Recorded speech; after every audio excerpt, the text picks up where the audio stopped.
Mama Provi and the Pot of Rice. Mama Provi lived on the first floor of a tall apartment building. Her granddaughter Lucy was 6 years old, lived with her parents on the 8th floor of the very same building. Twice a month, Lucy spent the night at Mama Provi's. They played games and listened to old scratchy records. At bedtime, Lucy always begged Mama Provi for a story. Mama Provi wove marvelous tales about when she was a little girl growing up in Puerto Rico with her 5 brothers and 4 sisters. Lucy fell asleep to stories filled with palm trees, sweet mangoes, and tiny tree frogs called cookies. In the morning, Lucy helped Mama Provi cook breakfast. It was always a tremendous feast because Mama Provi didn't know how to cook for only 2 people. In her big family, she'd been taught to cook for 12 people at one time. One Saturday, Lucy's mama called to say that Lucy had the chicken pox and would not be able to visit that evening. Lucy was very sad. Mama Provi wondered what she could do to cheer her up. Before long, Mama Provi had a wonderful idea. Lucy always said that Mama Provi made the best rice with chicken in the whole world. And so, Mama Provi took her largest pot and set out to make the most delicious arroz con pollo ever. When the rice had cooled just enough, Mama Provi packed the pot in an enormous shopping bag. She locked her door and started up the stairs to the 8th floor.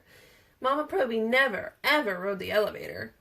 The pot of rice was heavy, and it was not long before Mama Provi had to stop to catch her breath. She was resting on the 2nd floor landing when a wondrous smell tickled her nose. She recognized the aroma instantly, and without giving it a second thought, knocked briskly on apartment 2B. Mrs. Landers opened the door. "Excuse me for bothering you, Mrs. Landers, but is that your crusty white bread I smell?" Mama Provi asked. Miss Landers said it was. "I wonder if you would trade a bit of your bread for a bowl of my arroz con pollo. I am taking this rice to Lucy, who is sick with the chicken pox, and a piece of the bread would go so well with it." Miss Landers was only too pleased to make the trade, for she also loved Mama Provi's arroz con pollo. En un dos por tres, which in Spanish means something like lickety-split. Mrs. Landers wrapped up a large chunk of her freshly baked bread and exchanged it for a bowl of Mama Provi's rice. After thanking Mrs. Landers, Mama Provi continued up the stairs carrying the pot of rice and the chunk of bread. Mama Provi had not gone very far when again she stopped to catch her breath. This time on the 3rd floor. Again a delightful smell tickled her nose. She recognized the aroma instantly, and without giving it a second thought, knocked briskly on apartment 3E. Senor Rivera answered the door. "Excuse me for bothering you, Senor Rivera, but are those your frijoles negros that I smell?" Mama Provi asked. Senor Rivera said they were.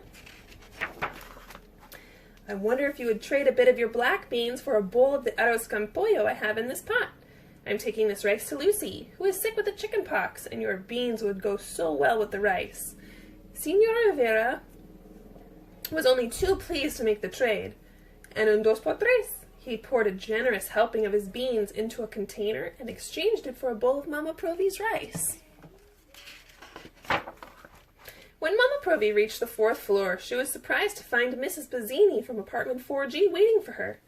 "Mrs. Landers called to tell me that you have a large pot of arroz con pollo that you are taking to Lucy," said Mrs. Bazzini. "I'm wondering if you would trade a bowl of for some of my fresh grain salad." Mama Provi agreed immediately. A nice tossed salad would indeed go very well with her arroz con pollo. So, en un dos por tres, Mrs. Bazzini exchanged a bowl of salad for a bowl of Mama Provi's rice. After thanking Mrs. Bazzini, Mama Provi continued up the stairs carrying the pot of rice, the chunk of bread, the container of black beans, and the bowl of salad. Having given away so much of her rice, Mama Provi was amazed that her shopping bag was still so heavy. She was resting on the 5th floor where the heavenly smell tickled her nose. She recognized the aroma instantly and knocked briskly on apartment 5A. Mrs. Johnson opened the door.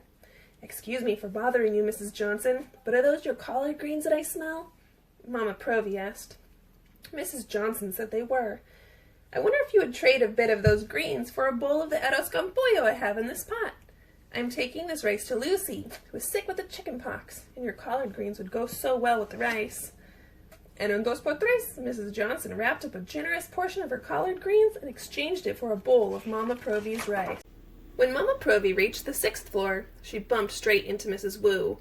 Mrs. Mazzini called to say that Lucy is ill with the chicken pox, said Mrs. Wu. Please take this tea to her. I hope it will make her feel better. Mama Provi asked Mrs. Wu if she would like a bowl of arroz con pollo, but Mrs. Wu said she would wait until the next time Mama Provi made her tasty rice. After thanking Mrs. Wu, Mama Provi continued up the stairs, carrying the pot of rice, the chunk of bread, the container of black beans, the bowl of salad, the generous portion of collard greens, and the pot of tea. On the 7th floor, Mama Provi stopped to rearrange her shopping bag. Another enchanting smell tickled her nose. She recognized it instantly and knocked briskly on apartment 7C. Mrs. Kelly answered the door. Excuse me for bothering you, Mrs. Kelly, but is that your apple pie that I smell? Mama Provi asked. Mrs. Kelly said it was.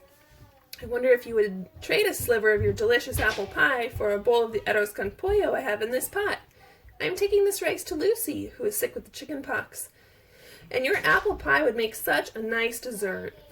Mrs. Kelly was only too pleased to make the trade, and she exchanged a healthy slice of her apple pie for a bowl of Mama Provi's rice. Although Mama Provi had given away quite a bit of her arroz con pollo, her shopping bag was still very heavy. She'd finally reached the 8th floor and had stopped to catch her breath when a delicious, heavenly, enchanting, wondrous, delightful odor tickled her nose.